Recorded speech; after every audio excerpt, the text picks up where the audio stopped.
2005 में मुलायम सिंह यादव ने एक बड़ा दांव खेला। वो मुख्यमंत्री थे उत्तर प्रदेश के, और उन्होंने अदर बैकवर्ड कास्ट में जो उपेक्षित जातियां थीं, जो जिनको ये लगता था कि उनको ओवरशैडो कर दिया यादवों ने या बाकी दूसरे ज़्यादा आबादी वाली ओबीसी जातियों ने, ताकतवर ओबीसी जातियों ने, उन लोगों ने कहा कि भाई उन जातियों ने इकट्ठा होकर आवाज़ उठाई और कहा कि हमको आप एससी में डाल दीजिए, शेड्यूल कास्ट में।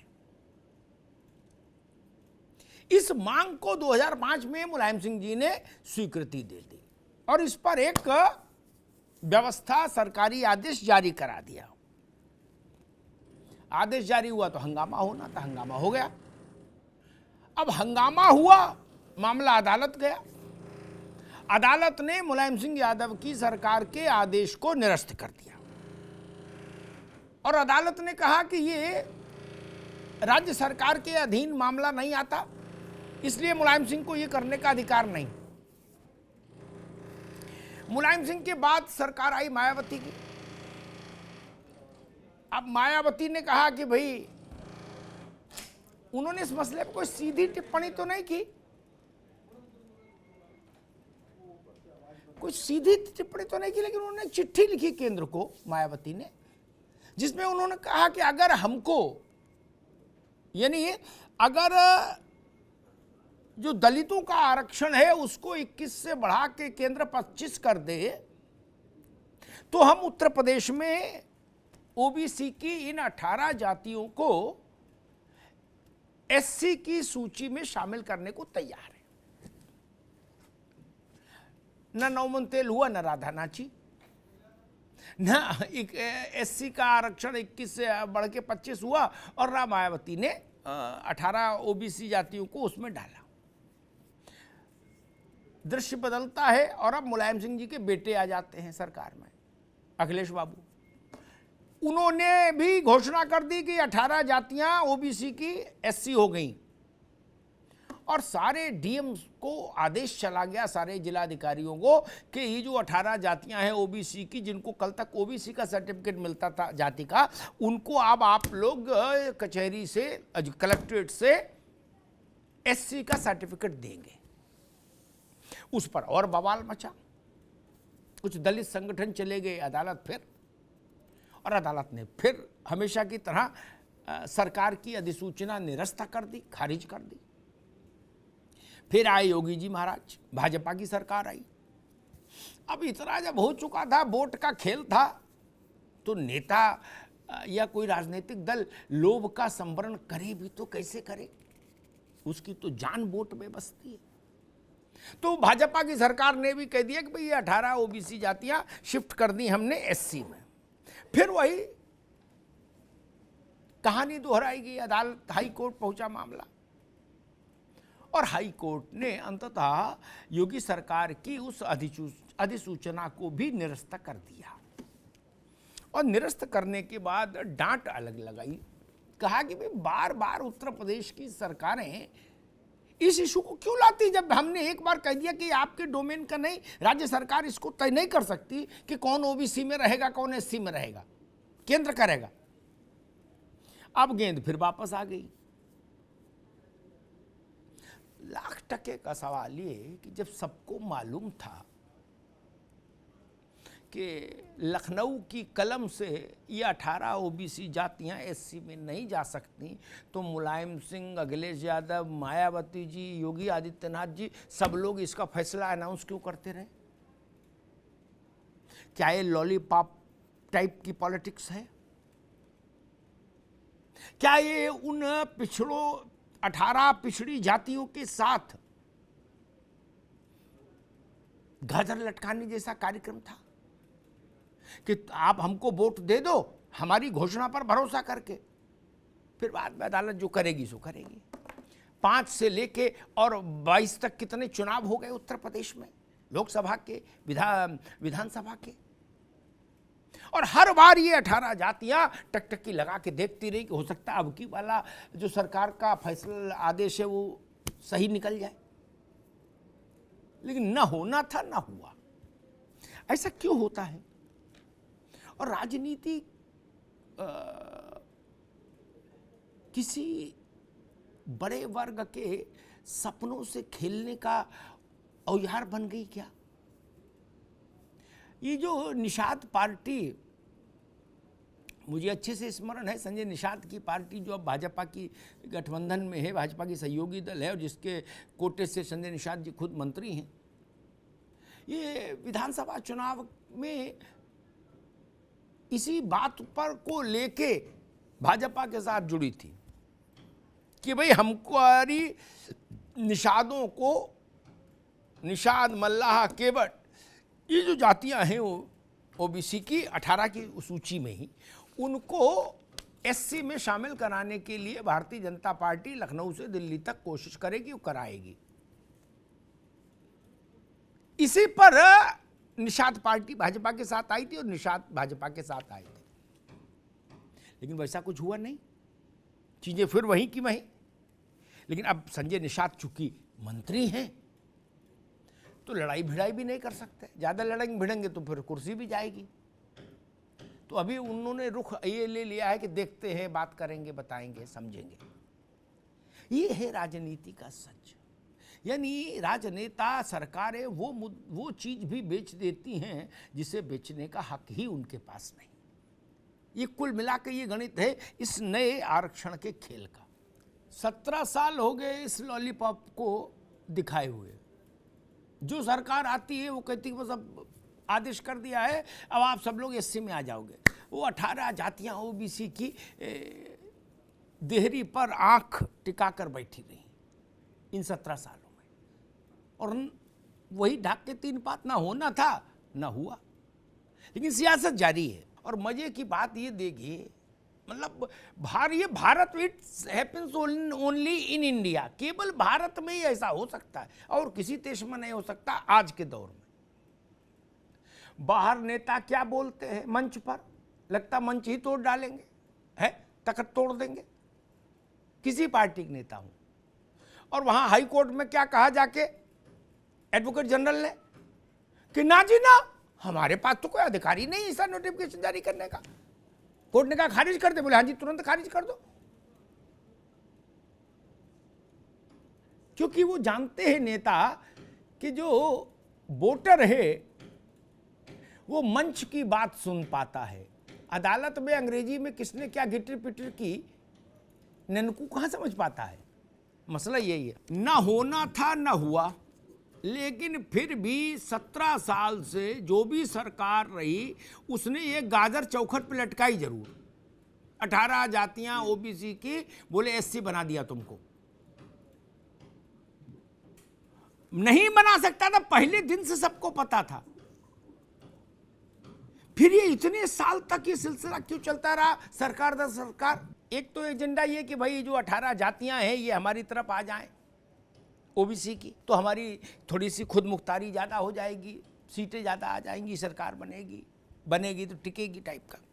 और एक ये भी है कि दलित और पिछड़े के बीच में लट्ठम लट्ठा होता रहे, क्योंकि ये जानते बूझते जब कोई सरकार प्रस्ताव भेजती है कि ये पास नहीं हो, इस पर हाई कोर्ट की मंजूरी नहीं मिल सकती, तो वो ये भी जानती कि हाई कोर्ट में कौन लोग मुकदमा लड़ रहे हैं इसके खिलाफ क्या। तो उसका जो सूचना तंत्र है ना, वो गांव गांव खेत खेत जाके मेड़ मेड़ कहता भैया हम तो कर दिए, वो देखे ना अंबेडकर लाइब्रेरी वाले मुकदमा कर दिए। बोले अच्छा वो लोग किए? बोले हाँ। हो गया शुरू लट्ठम लट्ठा। ये भी एक इसका बाई प्रोडक्ट है। ओम प्रकाश राजभर तो उनको सारी जातियां कंठस्थ, 1500 जातियां वो एक सांस सुना देते। 17 साल से ये खेला हो रहा है। वो सबके साथ रहे, कांशीराम जी के साथ भी रह लिए, मुलायम सिंह जी के साथ रह लिए, अखिलेश जी के साथ रह लिए, भाजपा के साथ रह लिए, सब में रह लिए राजभर जी। उन्होंने कभी इस पर चिंता नहीं जताई, भाई ये तो गाजर है, इसको लटकाए क्यों हो, या तो खाने को दो, ये हटाओ। एक वो है ना कि एक फिल्म में गाना था, का तेरे मन में समाई, तूने काहे को दुनिया बनाई, है ना। तो वो गाना मेरे दिमाग में आता है कि मुलायम सिंह जी के मन में क्या समाया, वो तो समझदार आदमी थे। उनने कहा कि नहीं खेला कर दो, क्या बोले लो 18 इधर से उठा के इधर डाल दी। कोई आलू है कि आज प्याज की टोकरी में डाल दिया, ये प्याज आलू की टोकरी में डाल दिया, क्या फुटबॉल बना दिया जातियों को। आप लोग ये सोचते नहीं हो कि समाज में कितना इसका मैसेज खराब जाता है, हताशा बढ़ती है, टकराव बढ़ता है, तमाम किस्म की समस्याएं पैदा होती हैं, और आप लोग फिर भी लगातार वो गाजर लटकाए रखते हो। ये कोई बीज मंत्र है कि केंद्र में सरकार नहीं थी बाद में पता लगा? ये कोई गुप्त बात तो है नहीं। आपको पता था चीफ मिनिस्टर के पास चेहरे बदलते हैं, चीफ मिनिस्टर का ऑफिस वही रहता है, कुर्सी मेज भी सामान्यतः वही रहती है। सुनो बात सुनो बात सुनो बात सुनो बात सुनो भैया बात सुनो। ठीक, फाइल मौजूद रहती है। गोविंद वल्लभ पंत क्या लिख गए थे फाइल पे, वो भी योगी आदित्यनाथ देख सकते हैं। ठीक, ऐसा थोड़ा कि कागज गायब हो गया। उनको पता था मुलायम सिंह की सरकार ने जो भेजा वो किस लिए खारिज हुआ, उनने एज इट इज उठा फिर भेज दिया। क्यों?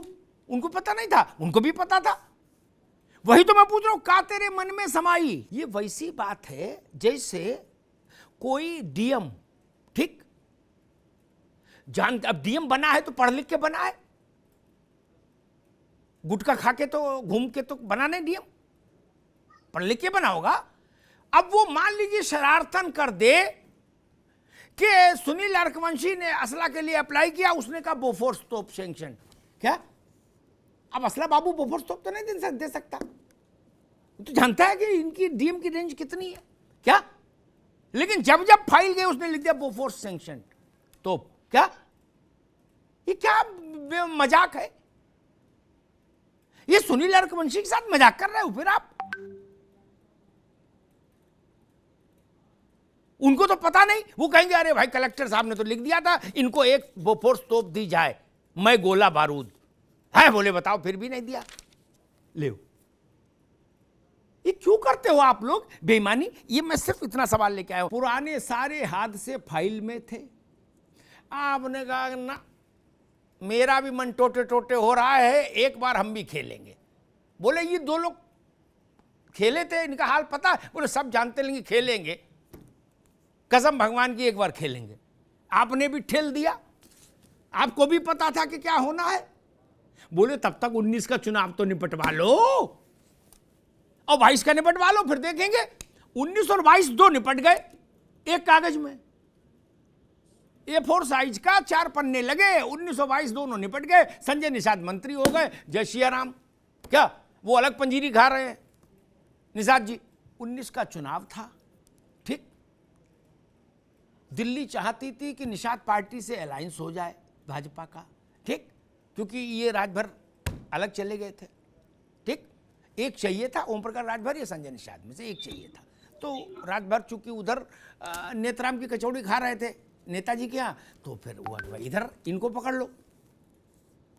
संजय निषाद ने कहा कि भाई हमारे कहीं से भी निषाद वोट नहीं देगा, वो मारेगा अलग हमको अगर हम पहुंच गए नाव लेके। वो कहेगा आरक्षण तो लाओ, ठीक, जब दिल्ली में उनकी इतनी बड़ी सरकार है तो आरक्षण लाओ, ठीक। अमित शाह जी ने एक रैली की, उस रैली में संजय निषाद भी थे। सुन लीजिएगा, हमेशा के लिए सब भ्रम दूर हो जाएंगे, ठीक। उसमें आरक्षण की घोषणा नहीं हुई, संजय निषाद ये बोल के भीड़ लाए थे कि आरक्षण की घोषणा कर देंगे अमित शाह। तो लोगों ने कुर्सी मारी संजय निषाद को। क्या मारा? कुर्सी। टेंट वाला अलग पकड़ रहा निषाद पार्टी को, हमारी आज सारी कुर्सी टूट गई। क्या बड़ा मुश्किल से वहां शांति व्यवस्था कायम हुई। शाह जी ने कहा कि आरक्षण मिलेगा, ये मेरा वादा है, क्या, और मेरी राज्य सरकार इस प्रक्रिया को आगे बढ़ा रही है। क्या अब प्रक्रिया तो सबको पता क्या बढ़ानी क्या नहीं बढ़ानी।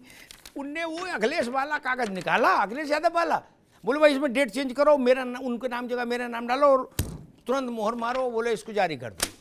क्या? बोले लागू हो गया। लागू हो गया जैसे आपने कागज जारी किया। जो लोग मुलायम सिंह के समय से मुकदमा कर रहे थे उन लोगों ने भी एक तारीख बदली, वही पिटीशन ठोक दी हाई कोर्ट में। हाई कोर्ट ने देखा, वो बोले यार 3 बार तो इसको रद्द कर ही चुके, बोले 4थी बार फिर आ गए हैं, रद्द हो गई। सारा कहानी ये है। इसलिए कहा मित्र, ऐसा नहीं कि चुनाव के लिए ही तो ये किया था 19 में जारी, उसके बाद 19 लड़ा चुनाव, 22 लड़े, 2 चुनाव लड़े मित्र। आपने कहा चुनाव नहीं, चुनाव के लिए ही हुआ था। मसला ये है सिर्फ अटॉर्नी जनरल अपनी जान बचा के भागे। वो क्या करते, उनसे कोर्ट, हम बता दे रहे, उनसे कोर्ट ने पूछा कोई ऐसा प्रावधान, संवैधानिक प्रावधान आप दिखा सकते हैं जो राज्य सरकार को अधिकृत करता हो, इंपावर्ड करता हो कि वो ऐसा आदेश जारी कर दे। एडवोकेट जनरल ने कहा नहीं जी, ऐसा तो कुछ नहीं। तो बोले फिर काय को आपने कर दिया। कुल जमा इतनी सी बात है मित्र। यही उन्होंने मुलायम सिंह के समय में अदालत ने कहा, यही अखिलेश यादव के समय में कहा, और यही आपके समय में कहा। अंतर नहीं, इस बार डांटा थोड़ा ज्यादा है, चूंकि अदालत खिन्न हो गई। उसने कहा आप लोग हमारे साथ खिलवाड़ कर रहे हैं क्या भाई, बार बार हम एक चीज रिजेक्ट कर रहे हैं, आप बार बार उसी को ले आते हो, लिफाफा बदल के चिट्ठी वही चल रही है। ये मसला है। विकास जी, ये बड़ी आबादी के सेंटिमेंट्स के साथ भी खिलवाड़ है, और ये केवल ये नहीं कि यूपी में खेला।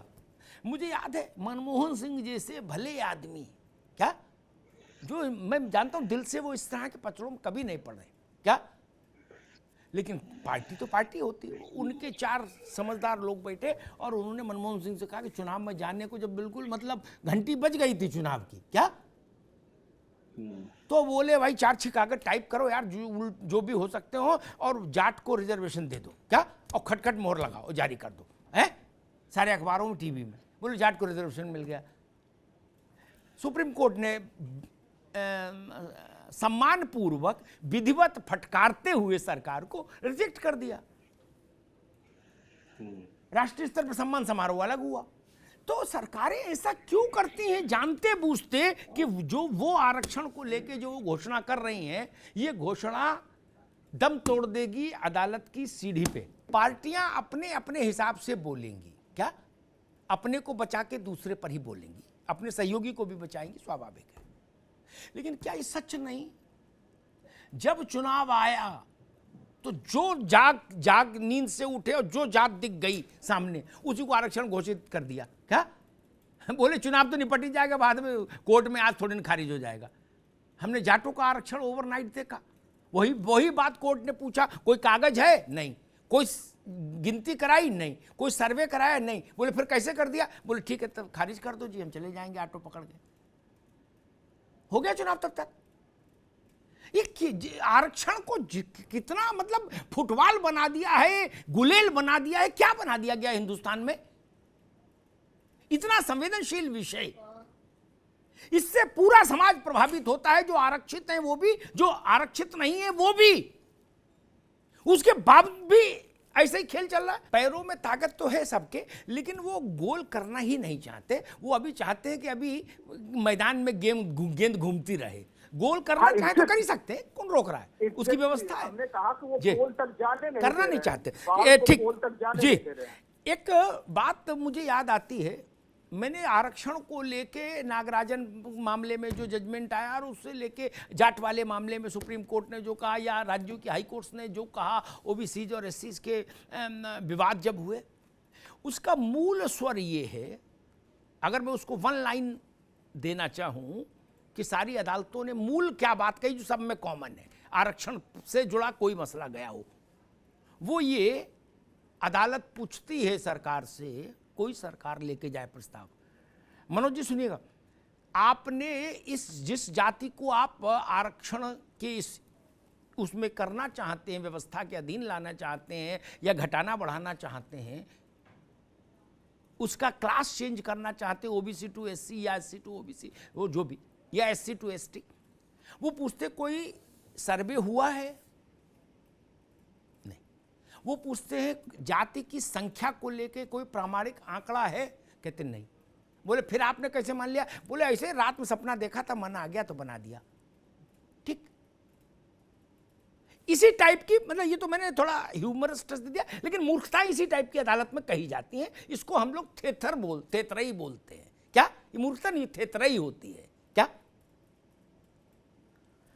मैं जानना ही चाह रहा हूं, सब समस्याओं का एक ही समाधान,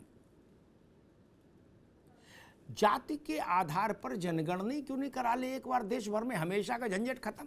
जब जहां जो आरक्षण में ऊंचा नीचा करना है फौरन निकाला, देखा, कोई हाई कोर्ट से लेकर सुप्रीम कोर्ट तक माई का लाल रोक नहीं सकता। फिर आपको नहीं करानी ना जनगणना, जिनको करानी उनसे तो पूछने दो। आप कहां कर रहोगे जनगणना महाराज? क्या जातिगत आधारित जनगणना होनी चाहिए? ये रोज रोज का झंझट खत्म हो अदालतों में। दूसरा, अचार बनाते हैं ना, है गांव देहात में घर में, है उसको ऐसे कांच के उसमें रख देते हैं, ऊपर से कपड़ा बांध देते हैं, धूप में रख देते हैं, क्या फिर 2-4 दिन बाद ऐसे ऐसे करते हैं ताकि नीचे का ऊपर आ जाए, ठीक, फिर 2-4 बार ऐसे ऐसे कर 2-4 दिन बाद करते हैं ना। दूसरा सवाल ये, क्या समाज में अब वैसा करने की जरूरत आ गई कि पिछड़े और दलितों में जो जातियां आरक्षण की मुख्य धारा का पर्याप्त लाभ ले चुकी, वो जो आरक्षण के मुख्य लाभ से वंचित जातियां हैं, उन्हीं वर्गों की, उनको ऐसे ऐसे करके हम ऊपर लाएं और धूप दिखाएं? क्या वो समय आ गया कि आरक्षण के अचार को ऐसे ऐसे करना जरूरी है, नीचे का ऊपर आए, क्योंकि धूप सब में लग नहीं पा रही और लगने को तरीका भी नहीं होता जब तक आप हिलाएंगे नहीं, एक। और दूसरा, क्या देश भर में अपनी उपस्थिति रखने वाली राष्ट्रीय पार्टी, देश की सबसे पुरानी पार्टी कांग्रेस, जाति आधारित जनगणना पर क्या स्टैंड रखती है? क्योंकि मुझे याद है मनमोहन सिंह के समय इस पर बड़ा विवाद हुआ था, लालू प्रसाद यादव और मुलायम सिंह यादव ने इस पर एक दूसरा रुख लिया था। ये विषय जब आया और लालू प्रसाद यादव ने कहा और मुलायम सिंह ने कहा कि भाई उसके रिजल्ट, तो सरकार ने कहा मनमोहन सिंह की कि हाँ आंकड़े तो हैं, लेकिन बताना देश के हित में नहीं होगा, बड़ा बवाल मच जाएगा, ठीक। अब कांग्रेस कह रही है कि हाँ आंकड़े जारी हो सकते हैं। दूसरा प्रश्न, ये केवल अति पिछड़ों का मामला नहीं, पिछड़ों का मामला नहीं, दलित का मामला नहीं, महादलित का मामला नहीं, ये ब्राह्मण ठाकुर सबका मामला है, जो भी भारत में रहता है, ठीक। जब रोज समस्याएं पैदा हो रही तो क्यों नहीं जाति आधारित जनगणना हो, एक, ठीक। उसके विरोध में लॉजिकल बात क्या आती है जिसके कारण लोग कहते हैं नहीं होनी चाहिए? और दूसरा वही प्रश्न, मैं केवल पिछड़े और अति पिछड़े की राजनीति में नहीं देश को फंसाना के रखना, मैं कह रहा हूं जो भी आरक्षित वर्ग है, SC, ST, OBC, तीनों में अचार हिला देना चाहिए। मेरा प्रश्न बड़ा साफ था, OBC का आरक्षण OBC वाले हिलाएं, दलितों का आरक्षण दलित वाले हिलाएं। मैं ये नहीं कह रहा कि किसी को बाहर निकाल देंगे ना, मैं एक से सुन लीजिए, दलितों में एक जाति, 2 जाति, 4 जाति मान लीजिए सबसे ज्यादा लाभान्वित हो ली, मान लीजिए 75 साल में, तो जो और दलित जातियां हैं वो भी उनके बराबर लाभान्वित हो जाए, इसमें कोई गुनाह? जैसे पिछड़ों में OBC में कुछ जातियां हैं, मेरे से नाम न दिवाइए और कहेंगे तो मैं ले भी दूंगा, मैं तो आप जानते हो इसमें मुझे संकोच करता नहीं इन चीजों में, वो जातियां सर्वाधिक संपन्न हुई, सर्वाधिक लाभान्वित हुई, ठीक।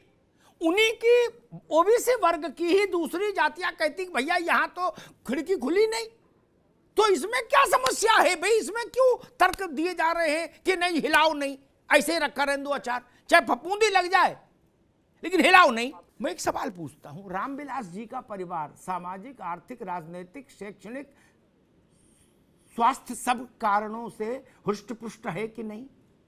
एक, बाबूजी का परिवार जो भी अब हैं, मीरा कुमार जी और उनके ना बच्चे, उनके लड़के की मैं चर्चा नहीं करूंगा, कैसी स्थिति बनी छोड़ दीजिए, वो उसमें नहीं जाऊंगा, वो विषय खराब हो जाएगा। वो सामाजिक, आर्थिक, राजनीतिक सारे जितने भी कसौटी हो सकती हिसाब से ठीक हैं। मायावती जी, आकाश, आनंद, ये सब लोग आर्थिक, राजनीतिक, सामाजिक, शैक्षणिक, धार्मिक सब तरह से मजबूत हैं कि नहीं गौतम जी? या इनसे मजबूत कोई और है माइकल लाल, बताओ।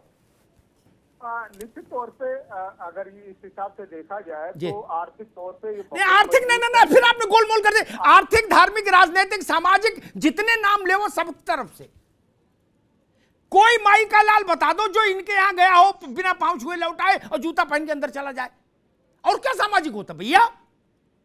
हाँ, विडंबना अच्छे सिर के बल लेट के जा रहे और आप बता रहे हो आर्थिक है, बता जी सामाजिक नहीं। भाई ये गलत बयानी नहीं करो। पीएल पूनिया, जिनको ना मालूम हो नई उम्र के मित्रों को, उनको बता दें, पीएल पूनिया मुलायम सिंह जी की सरकार चलाते थे। मीसम जैदी को नहीं पता होगा, अभी इनकी आयु उतनी नहीं, अनुभव नहीं उतना, ठीक, शायद मनोज पंडित को भी ना याद हो। और वो मायावती जी की भी सरकार चलाते थे, फुल एंड फाइनल। अब राज्यसभा में है, क्या सामाजिक, आर्थिक, धार्मिक, राजनीतिक और जितने भी तैतिक होते हो सब जोड़ लो, सब पे कस लो पूनिया साहब को। उनसे बड़ा कोई दिख रहा है? जो आदमी उत्तर प्रदेश की 2 सरकारें चला चुका, मोस्ट पावरफुल ब्यूरोक्रेट रह लिया, देश के सबसे बड़े सदन में है, वो भी हाथ उठा रहा कर रहा, जी ना हम भी हैं। बोले आप किस कैटेगरी में हो? बोले मैं सामाजिक के उसमें रहूंगा। क्या मतलब है भाई? सामाजिक उसमें कैसे क्यों रहेंगे, कैसे रहेंगे? नहीं। मनोज पंडित जी, देश में एक ये भी मांग उठती रहती है कि जो लोग उस दौड़ में वहां तक पहुंच गए जहां पहुंचाने का लक्ष्य भारत ने तय किया था बाबा साहब की अगुवाई में, वो लोग स्वतः पीछे हटे ताकि उनके ही जैसे जो पीछे रह गए वो आगे आए। इसमें कोई विरोध होना चाहिए क्या इस भाव में? गैस की सब्सिडी छोड़ी संपन्न वर्ग ने, प्रधानमंत्री ने कहा तो छोड़ी, और एक सब्सटेंशियल नंबर ने छोड़ी देश के, उसमें सब पार्टी के लोग हैं, सब वर्ग के, सब जातियों के। क्या ऐसा ही भाव आरक्षण के लिए नहीं होना चाहिए? अगर हम पीएल पूनिया हो चुके, एक उदाहरण दे रहा हूं, नाम पे मत जाइएगा, अगर हम वो हो चुके, ठीक, तो हमको आरक्षण से दूर हो जाना चाहिए। हमारे पीछे जो लाइन में लगा है उसको आगे आने का अवसर मिल जाएगा। नहीं, पिछड़ों में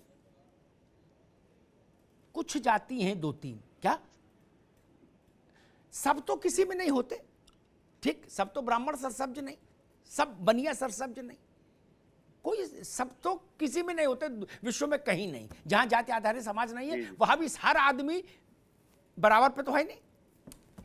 जी। मैं एक प्रश्न समझना चाहता हूं, पिछड़ों में एक जाति और उसके बाद दूसरी जाति, 2 जातियां आरक्षण के बाद से सर्वाधिक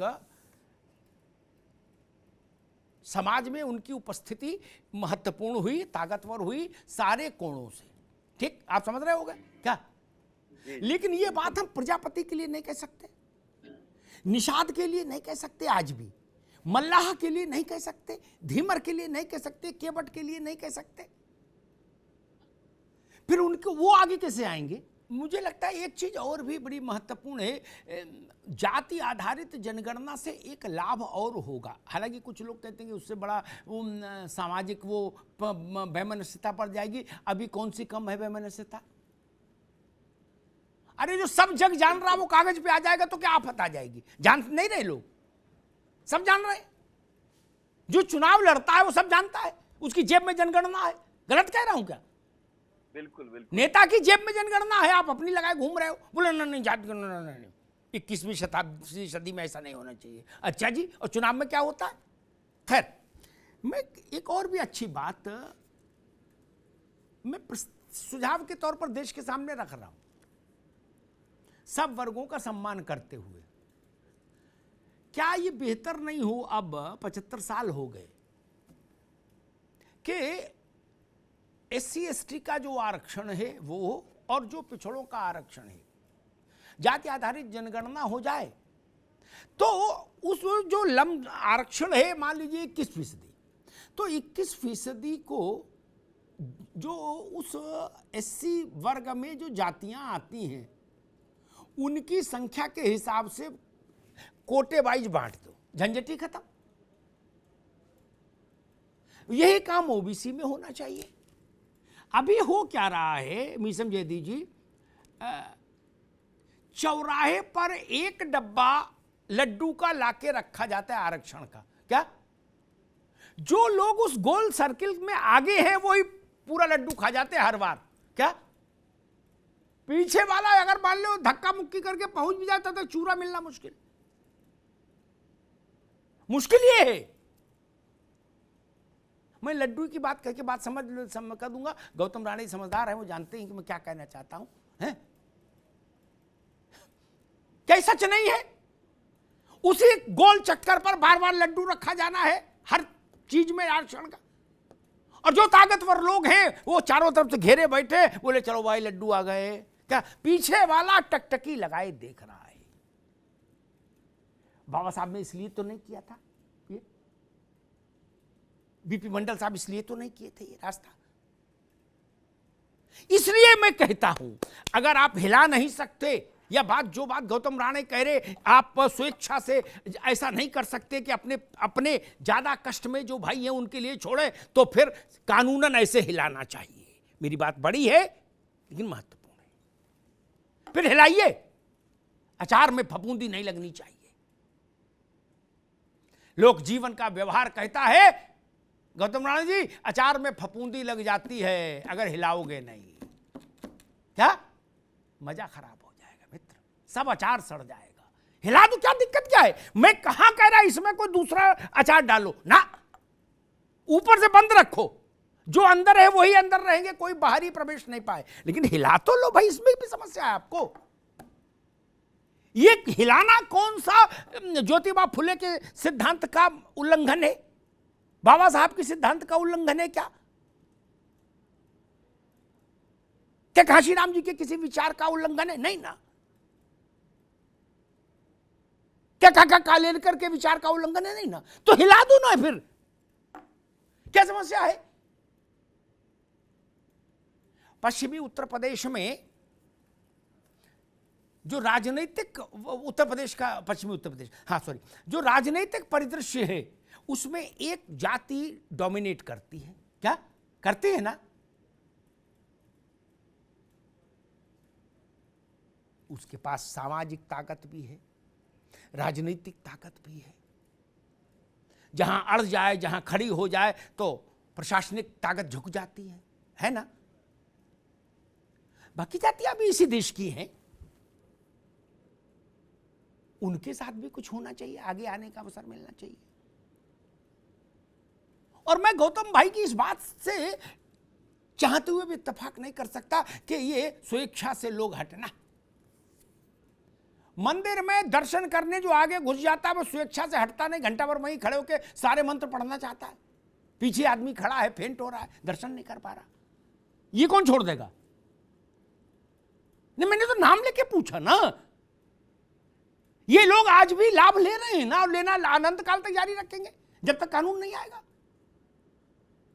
तो जो पीछे आदमी खड़ा है वो आगे कैसे आए? मेरी पीड़ा ये है, और ये वही पीड़ा है जो संविधान सभा में लोगों के मन में आई थी कि भारत को तब तक आजादी का कोई मतलब नहीं जब तक इसका जो वंचित समाज है उसको संरक्षण ना मिले। अब 75 साल बाद इस बात की समीक्षा क्यों नहीं हो जाए कि जो वंचित समाज में जो अति वंचित हैं उनको आगे कैसे लाएं? किसी को हटाइए नहीं, लेकिन जो अति वंचित हैं वो आगे कैसे आए? इसीलिए मैंने कहा ये बंद रहेगा, अचार बाहर नहीं जाएगा, कोई चिंता की बात नहीं, लेकिन हर सुबह कस के हिला दिया जाए। और जातिगत जनगणना पर एक बार देश में बहस होनी चाहिए। अगर आरक्षण है देश में तो फिर जातियों की संख्या भी पता होनी चाहिए। यह न्यायपूर्ण बात है, जिसकी जितनी हिस्से जनसंख्या है उसकी उतनी भागीदारी हो, यह न्यायपूर्ण बात है। मैं हमेशा इसके पक्ष में रहता हूं। लोकतंत्र तो संख्या का मामला है,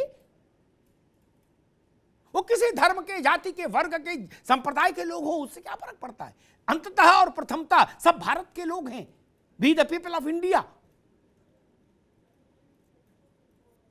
जिन्होंने रोशनी नहीं देखी उनके इलाकों में मशाल जलनी चाहिए।